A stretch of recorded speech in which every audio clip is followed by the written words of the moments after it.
Headlines TV, good evening and welcome. The latest in headlines. Gauri Lankesh murder, attacker fired 7 bullets. US to push for more North Korea sanctions. Says Kim Jong-un is begging for war. 5.4 magnitude earthquake near Port Blair, Andaman and Nicobar Islands. The earthquake occurred in the Andaman Sea, 162 kilometers from Port Blair. Blue whale challenge, police hunt for killer challenge in Delhi. The news in detail. The attacker who targeted senior journalist Gauri Lankesh outside her house in Bengaluru on Tuesday night had made up his mind. He wanted her to die. The assailant fired 7 shots, 4 missed Gauri. 2 hit her in the chest, 1 on the forehead. Gauri died at the gates of her house, police said. The shots were fired from a close range. A total of 7 bullets were fired, out of which 4 missed the target and hit the wall of the house. 3 bullets had hit her, 2 in her chest area and 1 in the forehead, Bengaluru Police Commissioner T. Sunil Kumar told the reporters. Sosa said she was followed by people in a car after she left her office in Basavanakudi at 7:30 p.m. Gauri ran a weekly Kannada tabloid, Gauri Lankesh Patrike, and was a known critic of the right-wing forces. US Ambassador to the United Nations Nikki Haley said that the United States will circulate a draft resolution this week pushing further sanctions against North Korea. Haley made the comments at the end of an emergency UN Security Council meeting during which members condemned North Korea's latest nuclear test. Haley has told that she thinks that North Korea basically has slapped everyone in the face in the international community that has asked them to stop. She added that she was aiming to put the resolution to a vote next Monday. However, Russian Ambassador Vasily Nebenzia told reporters after the meeting that sanctions alone will not solve the issue and there need to be negotiations too. The emergency session was called after North Korea said it detonated a hydrogen bomb underground on Sunday. Nikki Haley said North Korea's actions show that its leader, Kim Jong-un, is begging for war and the time has come for the Security Council to adopt the strongest diplomatic measures. Haley told an emergency session of the Security Council today that enough is enough. War is never something the United States wants. We don't want it now, but our country's patience is not unlimited. The emergency session comes less than a week after the Council strongly condemned the North's outrageous launch of a ballistic missile over Japan. Other Security Council members, including Japan and France, are calling for further sanctions. The Council already imposed its stiffest sanctions so far on North Korea last month. The UN political chief briefed an emergency meeting of the UN Security Council on North Korea's powerful nuclear test explosion. Jeffrey Feltman called North Korea's test a dangerous provocation that is profoundly destabilizing for the region and the international community and urged a comprehensive response. The head of the UN organization looking into North Korea's recent nuclear test says it is seeking information about a second seismic shock that followed the detonation to rule out the possibility it was a second explosion. Lassina Zerbo of the Comprehensive Test Ban Treaty Organization says experts believe the second shock was geological and was caused by the blast. But he told reporters today that because it was recorded at the same location, the experts are working to have a better understanding of what caused the second shock. Pakistan finds itself increasingly isolated on the world stage, especially after being repeatedly criticized for offering a safe haven to terrorists by the Donald Trump administration in Washington. Pakistan rejected the BRICS declaration, which named and shamed terrorist groups operating from its soil, but it should be worried about the language in the document. The Xiamen Declaration says those responsible for committing, organizing or supporting terrorist acts must be held accountable. It adds that fighting terrorism is primarily the role of the state.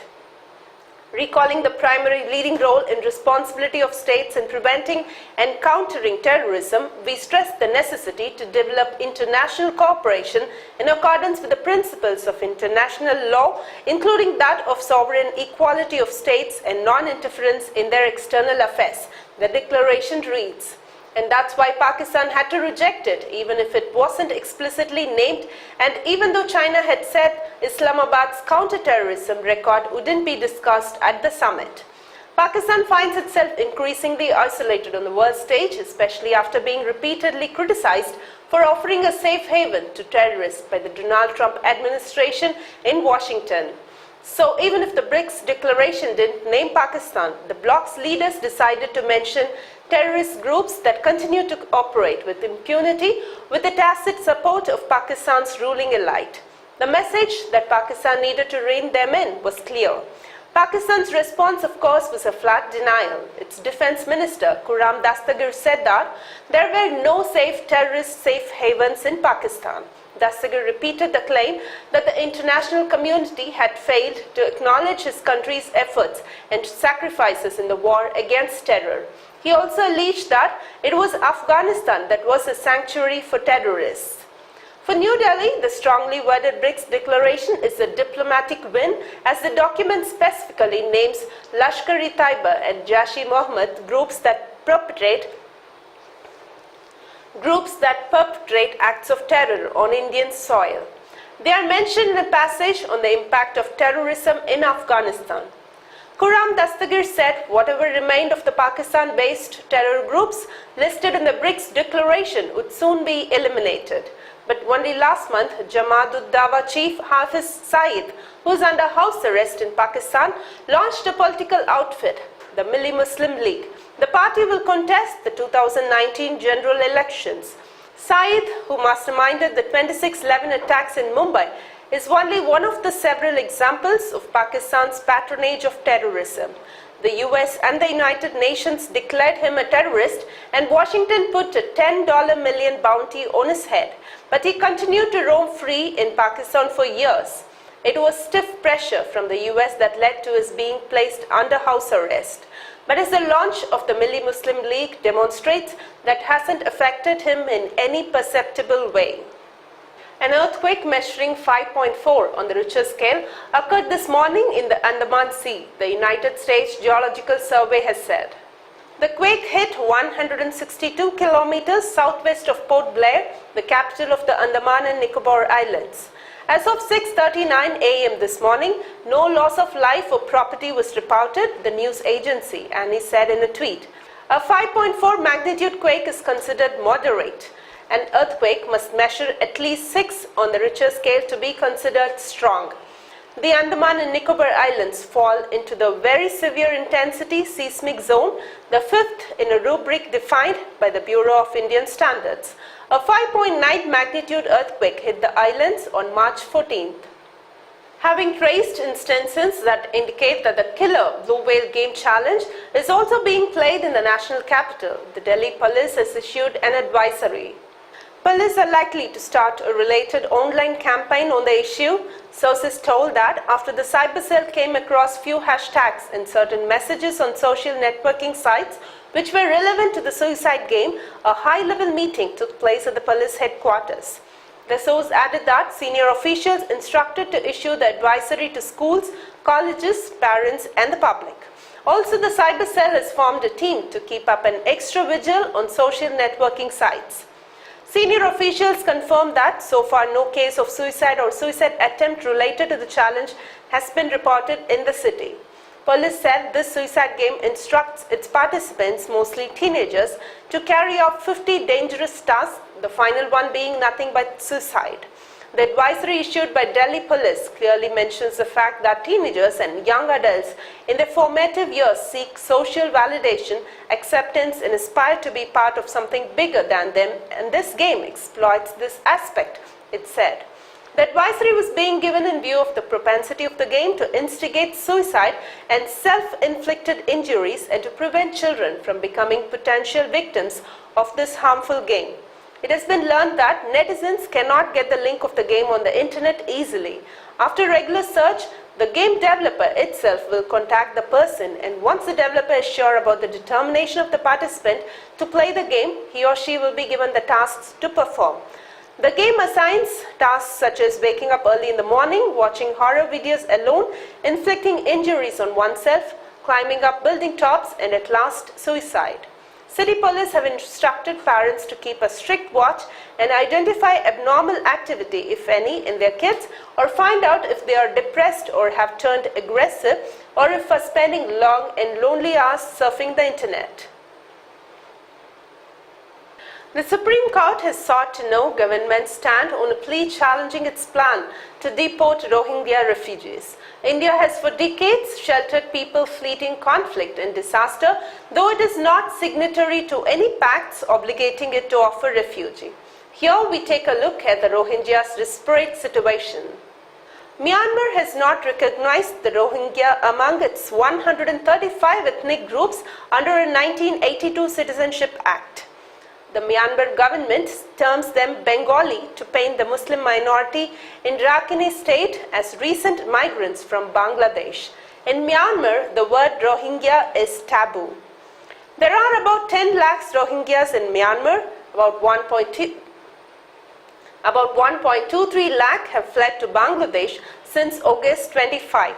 There are about 40,000 Rohingya in Jammu, Hyderabad, Delhi NCR, Haryana, UP and Rajasthan. India is not a signatory to 1951 UN Refugee Convention or its 1967 protocol. The government decides asylum pleas on ad hoc and case-to-case basis. Asylum seekers whose plea is okayed are given long-term visa to be renewed annually. Long-term visa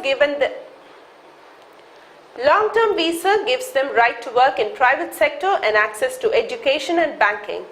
Tibetans, the Chakmas of Bangladesh, Afghans and ethnic Tamil from Sri Lanka are among those given refuge in India. Tibetans got asylum can take land on lease and seek jobs in the private sector. Tamil refugees, mostly in Tamil Nadu, numbering about 1 lakh, get state government aid. In 2016, the Modi government allowed Hindus, Sikhs, Buddhists, Jains, Parsis and Christians from Afghanistan, Bangladesh and Pakistan to buy property. Minister of State of Home Affairs Kiran Rijiju has said India wants to deport all illegal immigrants, even those with UNHCR papers, because immigrants are susceptible to recruitment by terror groups. They not only infringe on rights of Indian citizens but also pose grave security challenges. Influx of migrants also leads to social, political and cultural problems. The idea to ensure the demographic pattern of India is not disturbed. India has said it is talking with Bangladesh and Myanmar about deportation.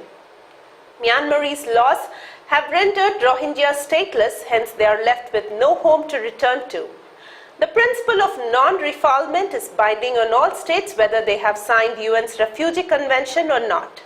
The customary law says refugees cannot be forcibly returned to a place where they face persecution or threats to their life or freedom. The government's plan was challenged in SC. The next hearing is on September 11.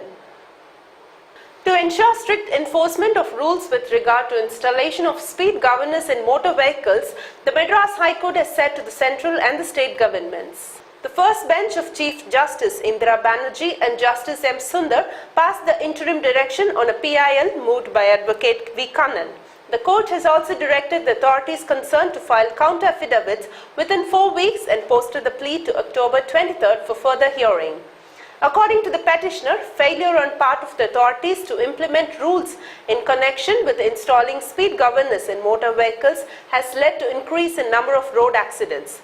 The petitioner also pointed out that during the first 3 months of 2017 alone, about 4,148 people have lost their lives in road accidents. Claiming that most of these accidents could have been avoided if proper speed governors were fixed in motor vehicles, the petitioner said, Rule 118 of the Central Motor Vehicle Rules 1089 makes it compulsory to install the speed governors in certain motor vehicles with effect from July 1, 1993. This has been subsequently extended to most of the vehicles by passing appropriate notifications. He also pointed out various decisions of the Supreme Court and High Courts dismissing petitions moved by associations of owners of commercial vehicles resisting the implementation of such rules. noting that to safeguard the life and limb of the general public, it becomes imperative to conduct regular checks and proper enforcement of the rules. The petitioner also wanted the court to direct the authorities to evolve and adopt a foolproof procedure to ensure installation of sealed, irremovable and tamper-proof speed governor of prescribed standard in the rules. Moving a step closer towards acquiring the formidable Russian S-400 Triumph air defense system, the Indian Air Force has completed the trials of the missiles which can shoot down fighter and surveillance aircraft, cruise missiles and drones at the range of 400 kilometers over enemy airspace itself. Government sources have told that the field evaluation trials of the Russian air defense system have been completed by the Indian Air Force in Russia and they have been quite successful.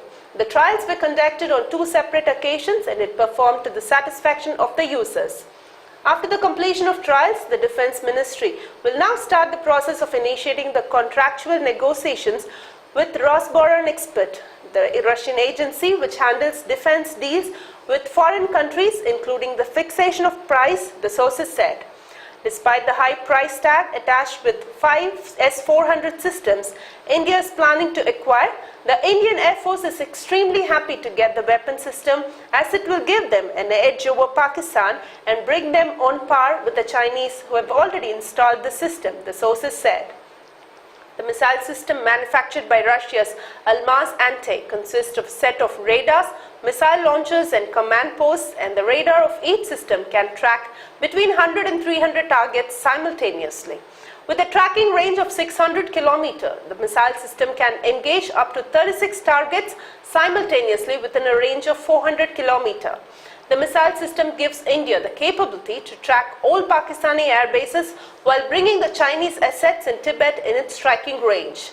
An intergovernmental agreement on the sale of S-400 was signed in October 2016 at the 17th India-Russia summit between President Vladimir Putin and Indian Prime Minister Narendra Modi, which was earlier speculated to be pegged at Rs 54,000 crore.